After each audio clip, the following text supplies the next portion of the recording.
The moment Adrian Keller understood his marriage was already over, nobody was screaming. Nobody was throwing plates. Nobody was even talking to him. They were just laughing about him like he wasn't in the house. "Are you seriously thinking of staying with him that much longer?" A pause. Then his wife's voice, calm and amused. "I honestly don't see this lasting past next winter." Laughter followed. Comfortable laughter. The kind people share when they believe they're safe to be honest. Adrian stood just outside the living room, one hand still on the doorframe, invisible in his own home. He had gotten back around 8:40 that evening, after covering an extra shift at the regional logistics hub, where he worked as an operations coordinator. Someone had called in sick, then someone else had left early, and somehow he had ended up solving everyone else's problems again. His shoulders ached for 12 hours on concrete floors. His security badge felt like it was made of iron. All he wanted was a shower hot enough to reset his brain and whatever food he could find without cooking. Instead, he found an audience. The house lights were on before he even parked. Music drifted faintly through the windows. Female voices layered over each other. He didn't sneak in. He just didn't announce himself. Exhaustion makes people quiet. That's when he heard her again. "I'm just being realistic," his wife said. "People grow. Sometimes one person just stops." Another woman laughed softly. "You've been carrying him for years." Adrian didn't move. His brain did something strange in that moment. Instead of panic, everything slowed down. Like his thoughts had stepped back to watch instead of react. "I mean," she continued, "I kept thinking he'd level up eventually. New position, better money, more ambition. But at some point you have to accept what someone is." More laughter. Glasses touched. Someone opened another bottle. Adrian counted 5 voices, 5 judges, 5 witnesses. He stepped into the room. The reaction was immediate. Conversations died mid-sentence. Smiles froze. One woman actually lowered her glass slowly like she had been caught doing something illegal. "Evening," Adrian said evenly. No anger, no raised voice. Just clarity. "Sounds like an interesting panel discussion." His wife, Elena, went pale. "I didn't expect you yet." Schedule changed. He nodded toward the coffee table covered in bottles and half-finished glasses. "Looks like I made it just in time for the conclusion." Nobody spoke. Adrian looked directly at her. "So, next winter?" Her lips parted, closed, opened again. "That's not what it sounded like." "Then help me understand." His calmness unsettled even him. "Why wait that long?" Silence thickened. "What do you mean?" she asked carefully. "If it's already decided," he said, checking the time on his phone like he had somewhere better to be. "Why delay the paperwork?" A friend shifted uncomfortably. Another suddenly became very interested in her glass. "We could end it tonight," Adrian continued. "Save everyone the inconvenience." The temperature in the room seemed to drop. "You can't be serious," Elena said. "You just told 5 people our marriage has an expiration date."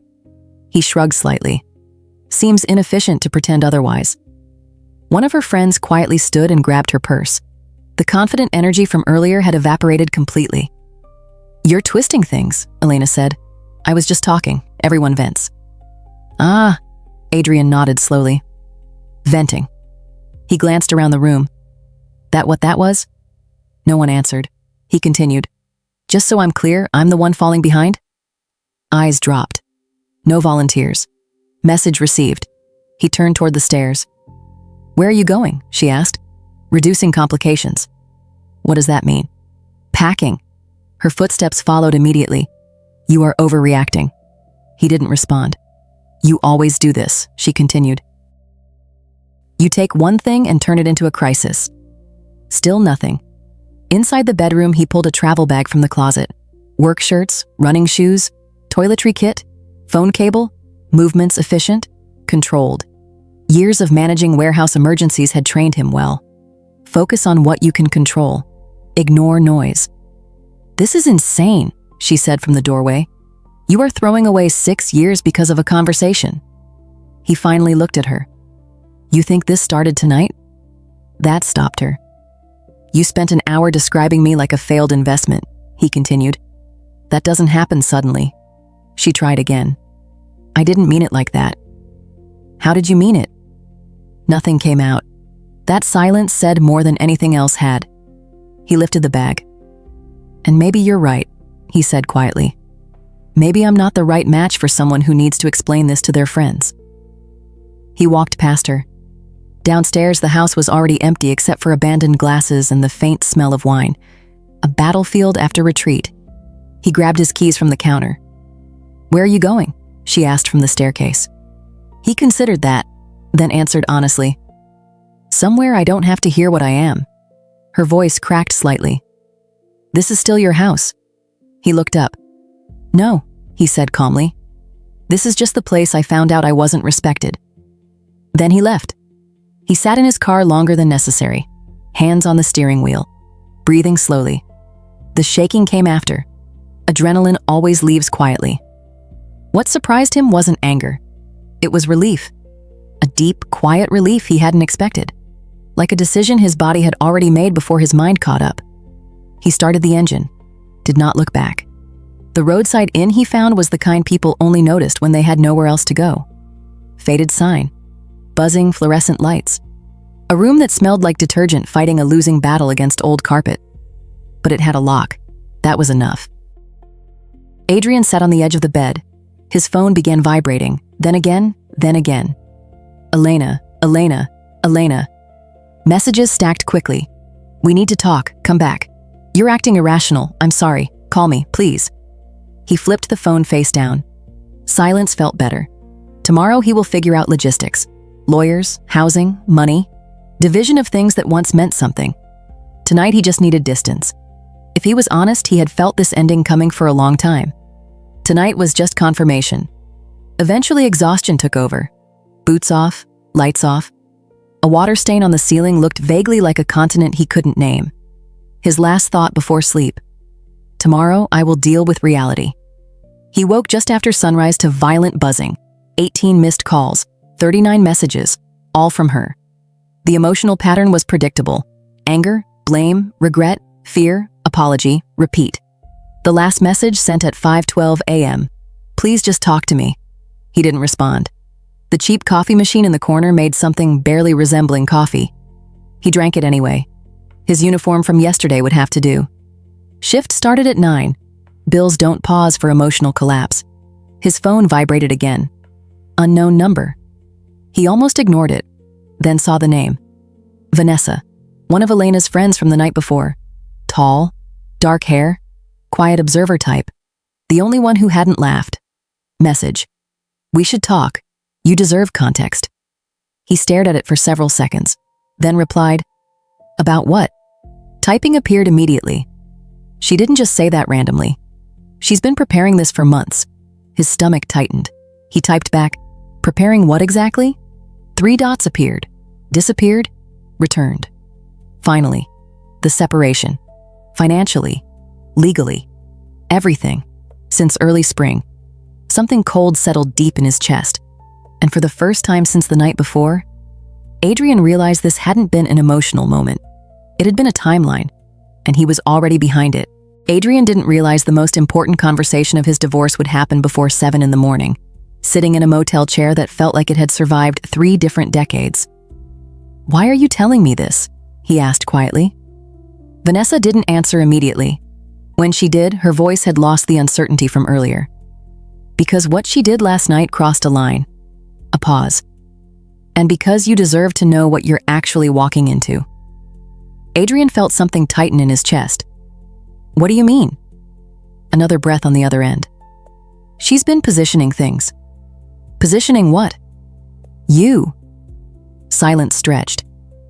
"What does that even mean?" Vanessa answered carefully now. "She wanted you to be the one to leave first." Adrian didn't move. "Why would that matter?" "Because it helps her narrative," Vanessa said. "If she can say you walked out voluntarily, she can frame it as emotional abandonment." The word sat heavy. Abandonment. "That affects negotiations," she continued. "Financially, legally. It gives leverage." Adrian felt his fingers go numb around the coffee cup. "You're saying this was planned?" "Yes." "How long?" Another pause. "Since late winter, at least." Something cold settled in his stomach. "She's been talking to an attorney. Vanessa continued. I don't remember his last name exactly. Daniel something, office in the business district, family law. Adrian stared at the faded motel wall. She's been keeping notes too. What kind of notes? Arguments, disagreements, times you worked late. She says you ignored her. That's not… I know, Vanessa interrupted softly. I'm just telling you what she's building. A case. The word didn't need to be spoken. I saw her writing things down after fights, Vanessa said. Not like journaling, more like documenting. Adrian walked to the window. Outside, a delivery truck idled near the edge of the parking lot, exhaust rising into the cold morning air. Evidence, timeline, narrative. The pieces were starting to make sense. Why help me? He asked finally. You're her closest friend. Vanessa hesitated.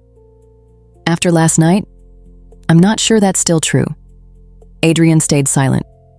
I watched her humiliate you, she continued. Not vent. Don't complain. Perform. Her voice hardened slightly. And you never deserved that. He pressed his forehead lightly against the glass. Does she know you're calling? Vanessa let out a humorless laugh. Absolutely not. She'd consider this betrayal. So why risk it? Another pause, then. Because some things are bigger than loyalty. What else? Adrian asked. Vanessa didn't respond immediately. What else has she been doing? More silence. Then, she's been watching your accounts. His head lifted. What?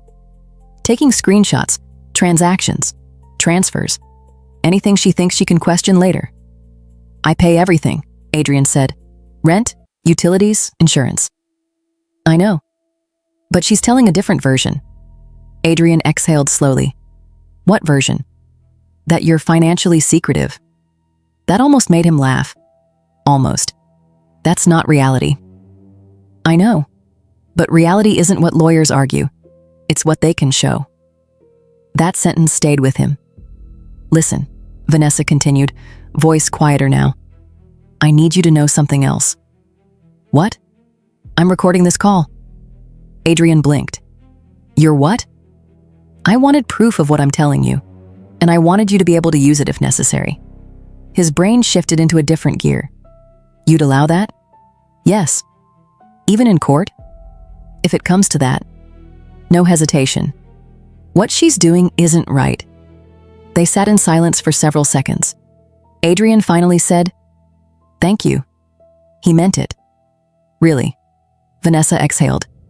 You need to move fast now. I will. No delays, she said. Get legal advice immediately, today if possible. I understand.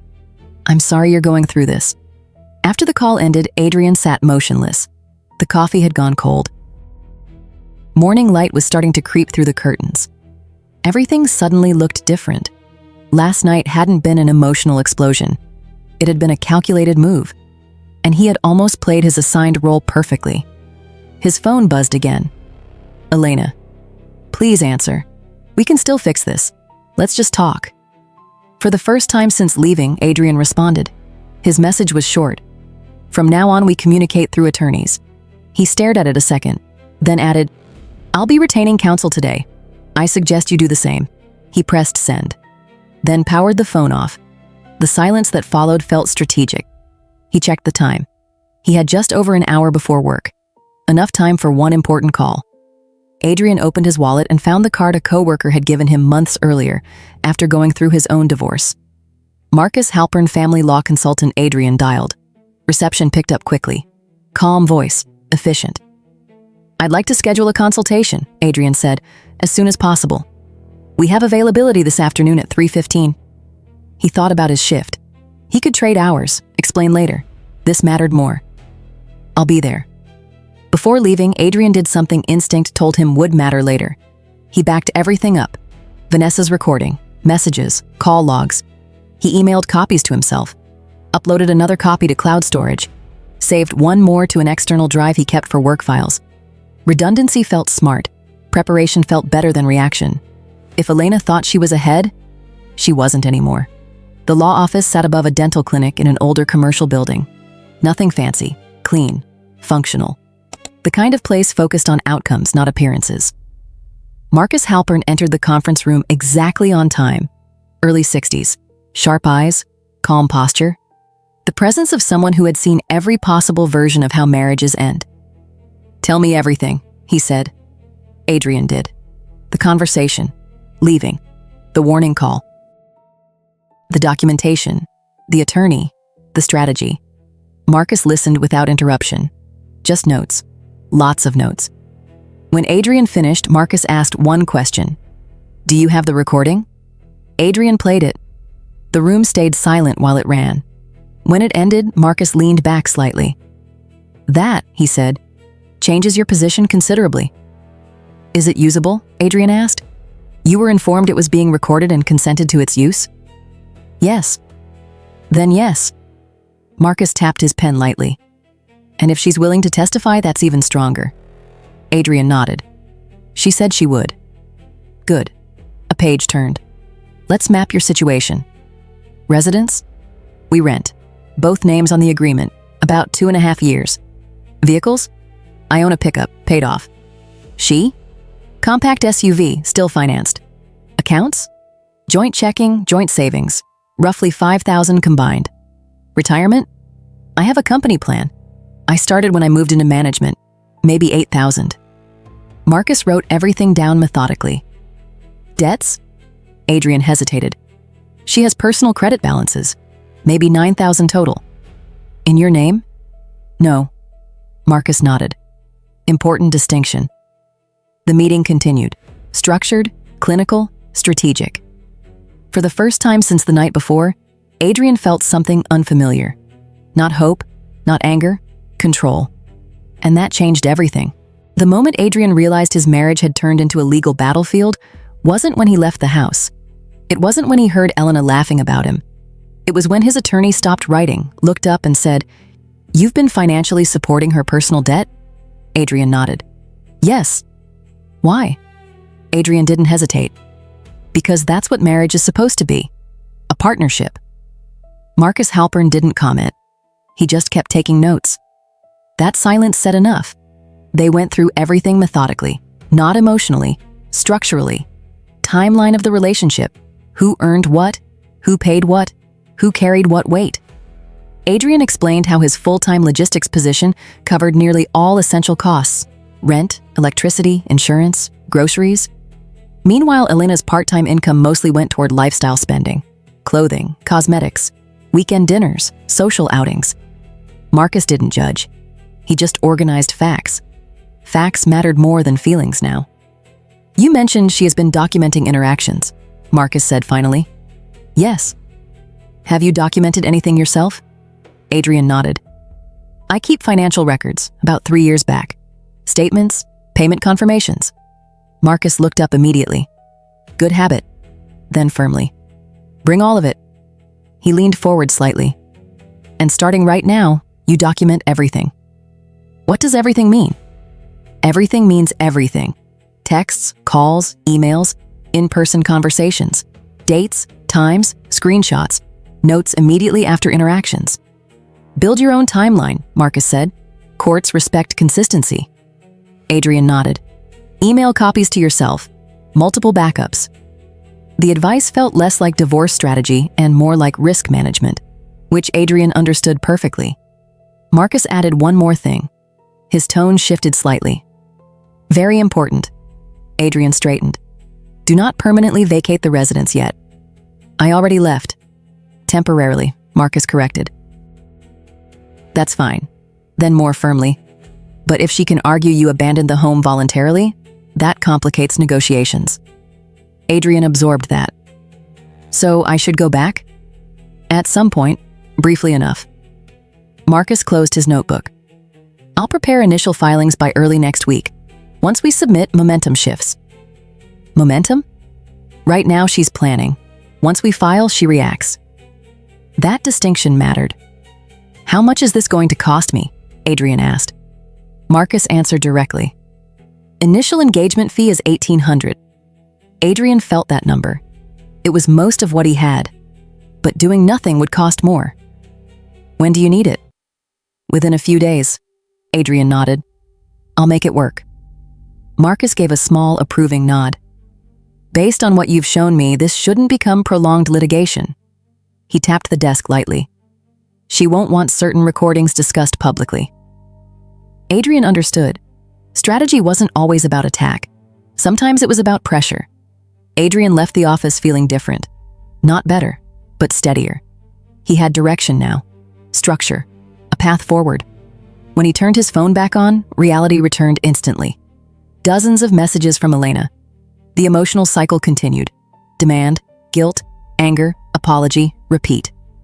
One message read, "You can't just disappear like this." Another, "You're my husband. You owe me a conversation." Adrian responded once. "All communication goes through legal counsel now. Mine will contact you soon." Her reply came almost instantly. "You're actually doing this?" He didn't respond.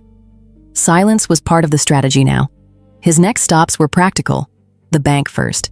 He withdrew the agreed legal fee portion from joint savings, photographed the transaction receipt, transferred his remaining salary portion into a new personal account. Marcus had explained, "Document everything. Transparency protects you." So Adrian documented everything. Next stop, a supply store, notebook, archival folders, a small lockbox. If Elena was building a narrative, he would build reality. Back at the motel, exhaustion hit hard, but he wasn't finished. One more call. His supervisor. "Hey Daniel, got a minute?" "Sure, is everything okay?" Adrian answered honestly. "Going through a separation. It might get complicated." Silence. Then, "Sorry to hear that. I just wanted to give you a heads up in case she tries contacting the facility." "Understood. If she calls or shows up, I'll route everything through HR," Daniel said immediately, then added, "And if you need flexibility, say the word." Adrian appreciated that more than he expected. "Work helps right now." "I get that," Daniel replied. That night, Adrian began building his own record. Page after page. Dates, conversations, arguments, financial patterns. Times he worked overtime while she went out. Credit balances he had helped reduce. Small details. The kind memory forgets, but paper preserves. By midnight, his hand ached. His eyes burned. But he had something valuable now. A documented reality. One more message came from Elena. "You're making a huge mistake." Adrian responded without emotion. The mistake was ignoring what you already decided. Then he blocked the number. Not out of anger, out of discipline. A few days later, he delivered the engagement fee and documentation. Marcus reviewed everything carefully. "This is strong," he said. He pointed to spending patterns. "Your financial contributions are clearly disproportionate." Another page. "Her discretionary spending is significant compared to income." Adrian didn't comment. Seeing numbers removed denial. "We will file early next week," Marcus said. "That soon?" "The faster we move, the less opportunity exists for financial repositioning." Preparation again, timing again, strategy again. Then Marcus asked, "Are you still staying at that motel?" "Yes." "You should re-establish presence at the residence briefly." Adrian didn't like that idea. Marcus noticed. "You don't need to stay. Just establish occupancy. Collect belongings, check mail, appear present, legally important, emotionally difficult, but necessary." That evening, Adrian drove back. Elena's car sat in the driveway, lights on inside. He sat in his truck several minutes before going in, breathing slowly, preparing. Inside, she sat on the sofa with her laptop open, a glass of wine beside her. She looked surprised. "You came back?" "Collecting some things." He moved toward the stairs. She followed. "We need to talk." "There's nothing productive to discuss." In the bedroom, he packed additional clothes, work boots, personal documents, his grandfather's watch, objects that felt grounding. "I made a mistake," Elena said. "One comment shouldn't end everything." Adrian paused, then said one word. "April." She blinked. "What?" "You retained counsel in April." Her face drained. "Who told you that?" Adrian zipped the suitcase. "Does it matter?" Her voice sharpened. "Was it Vanessa?" Adrian raised a hand slightly. "Don't redirect responsibility." She shifted instantly. Tears appeared. "We can fix this. Therapy, counseling." Adrian shook his head. "No." "Just that." "No." "You want it out," he said calmly. You just expected me to react later. He lifted the suitcase. Now we're just doing this honestly. She followed him downstairs, her voice rising. You're being cold. Adrian stopped at the door, turned once. What exactly have you invested in this marriage lately? She faltered. I've been here. Physically isn't the same as emotionally. No response. He left. 20 minutes later, his phone rang. Unknown number. He almost ignored it, answered anyway. Hello? A hesitant female voice. My name is Claire. I was there the other night. Adrian pulled into a parking lot. Okay. I just wanted to say, what happened wasn't right. He stayed quiet.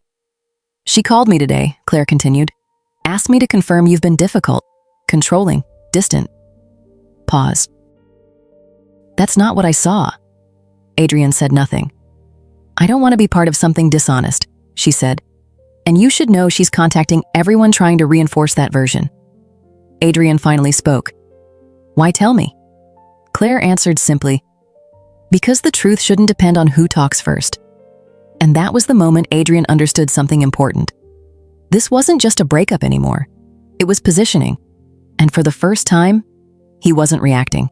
He was playing too. Adrian knew the legal phase had truly begun, not when the papers were filed, but when Elena started losing control of the narrative. What exactly did you tell him? She had demanded from one of her friends, according to another message Adrian later learned about. The answer had been simple.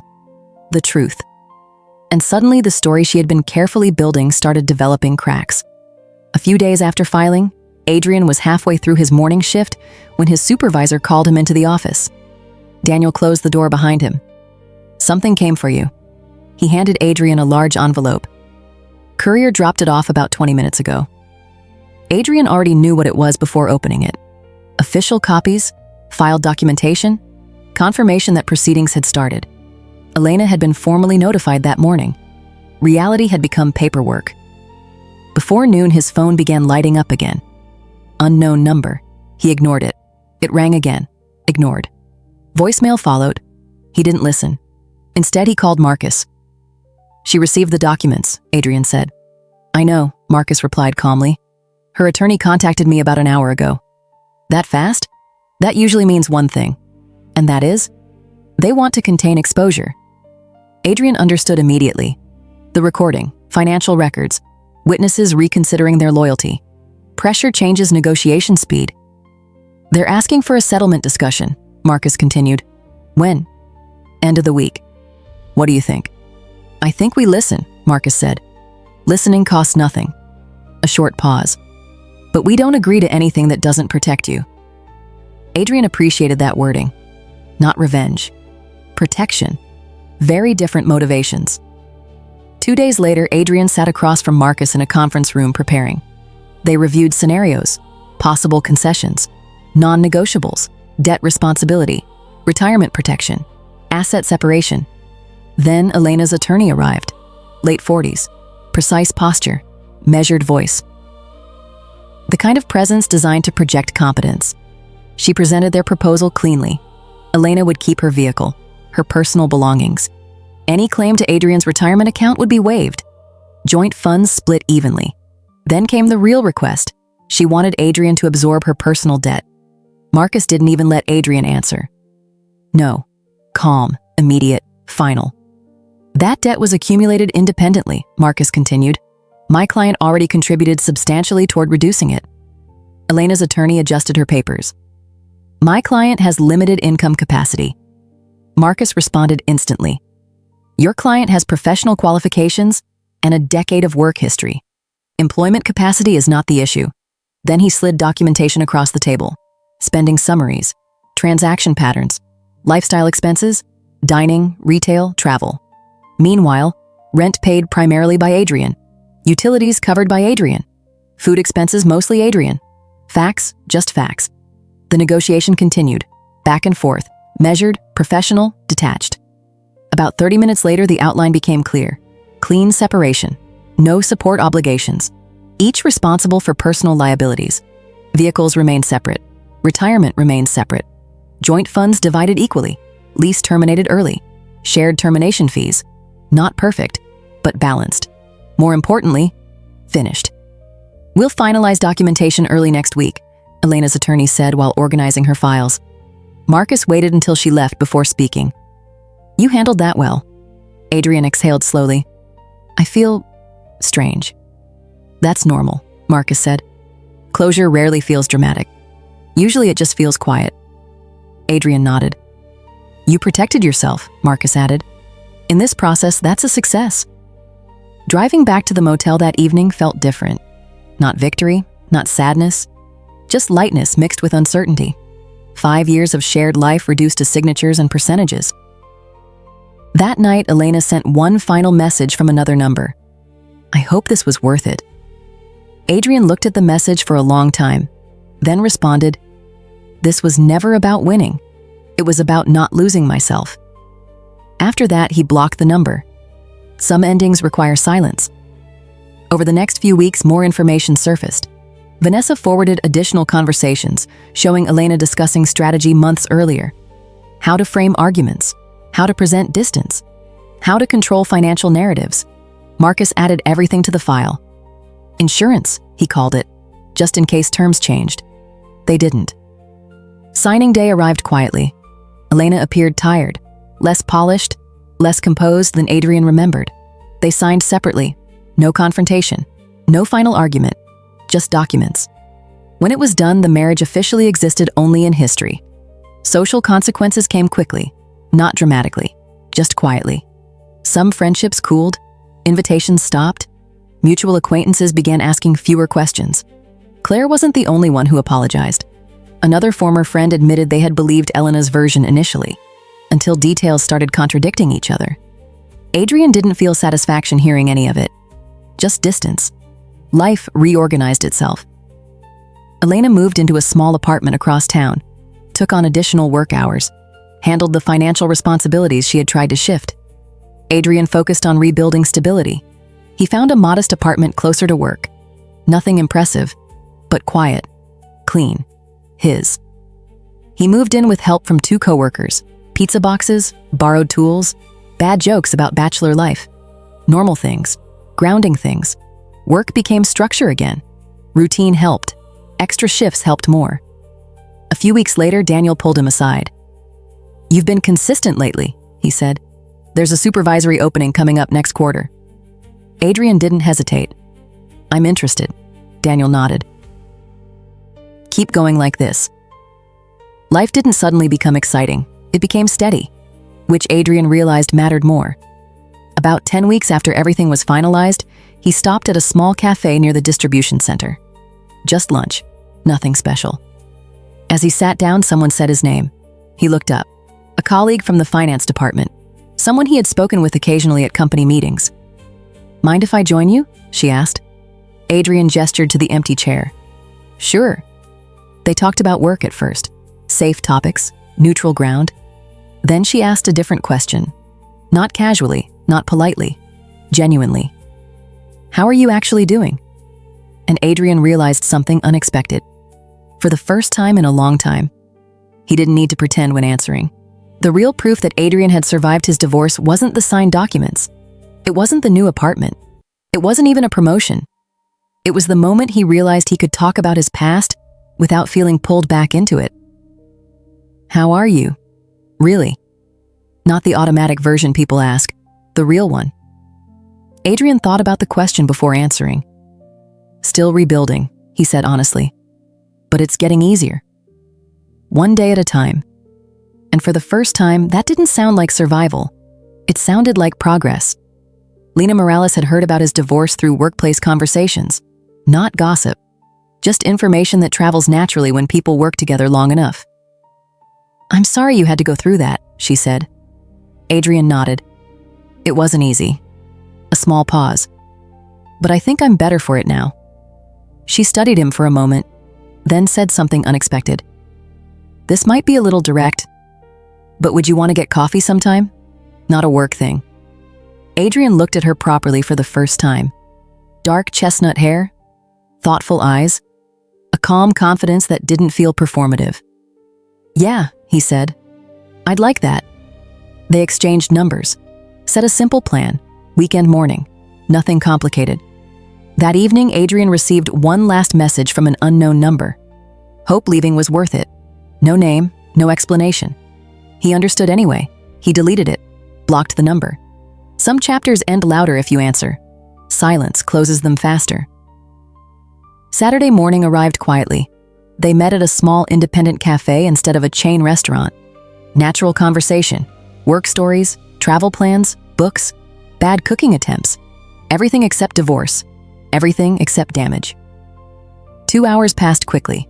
When they stood to leave, Lena smiled. This felt easy. Adrian nodded. Yeah, it did. Let's do it again. I'd like that. Walking back to his vehicle, Adrian noticed something important. For the first time in a long time, his thoughts were about possibilities, not recovery. About half a year after the legal process ended, Daniel called him into the office again. Position opened up, he said simply. Operations lead, salary instead of hourly. Adrian didn't even try to hide his interest. I'm in. Daniel smiled slightly. You earned it. The new role meant stability, predictable hours, real savings potential, forward movement. Adrian eventually moved again. Not because he had to, because he could.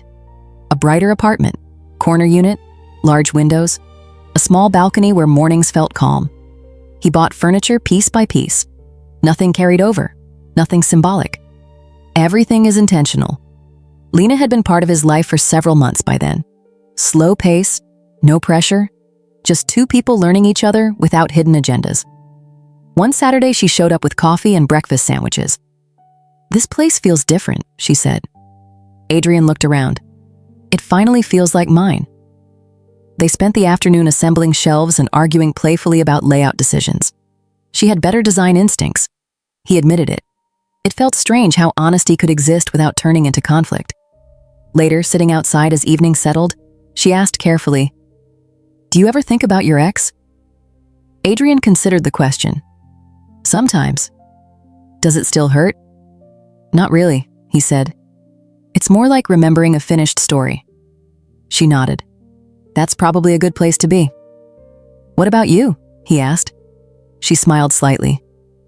I mostly just remember why I left mine.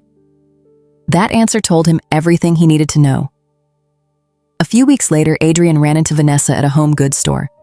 She looked different, more self-assured, like someone who had also closed a chapter. How are you? She asked. Good, Adrian answered. And you? Better than I expected. They talked briefly, no awkwardness, no unfinished business. Just two people who had done the right thing when it mattered. Before leaving, she said, You handled everything better than most would have. Adrian shook his head. I just stopped ignoring reality. She smiled. Same thing sometimes. Time kept moving.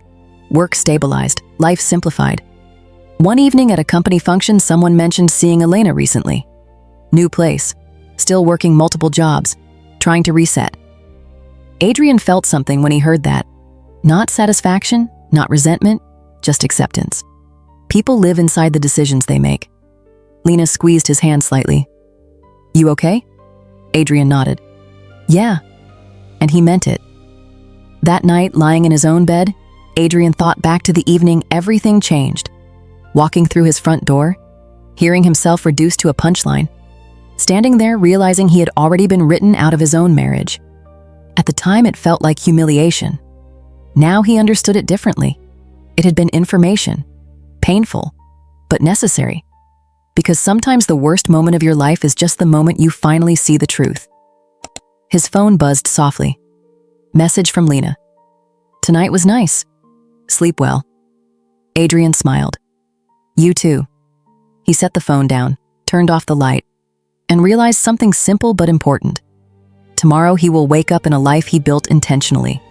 Go to a job he earned. Come home to peace he protected. Maybe see someone who respected him. Maybe just enjoy the quiet. Either way, he would be fine. Because he had finally learned something most people learn too late. You can't build a future with someone already planning your exit. You can't fix a relationship built on quiet disrespect. And you can't win a game you never agreed to play. But you can walk away. You can start over. And if you do it right, the life you build afterward won't feel like revenge. It will feel like freedom.